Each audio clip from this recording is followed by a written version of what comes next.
ದಾಹಲ್. ನೀನಿನ್ನು ಏನ್ ಮಾಡ್ತಾ ಇದೀಯಾ? ಅಲ್ಲ, ನಮ್ಮ ಮನೆ ಬರೋವರೆಗೂ ಊಟ ಮಾಡೋದಿರಂತಿದೆ, ಅದು ಹೊಸ ಡ್ರಾಮಾ ಶುರು ಮಾಡಿದ್ಯಾ? ಸರಿ, ಊಟ ಬಡ್ಸು. ಬೆಳಗಿಂದ ಏನೂ ತಿಂದಿಲ್ಲ, ತುಂಬಾ ಹೊಟ್ಟೆ ಹಸಿದಿದೆ.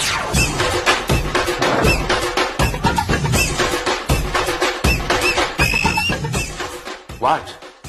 ಯಾಕೆ ನನ್ ಜೊತೆಲಿ ಕೂತ್ಕೊಂಡು ಊಟ ಮಾಡಲ್ವಾ? ತಿನ್ನಕ್ಕೇನಾದ್ರೂ ಇದ್ರೆ ತಾನೇ ರೀ.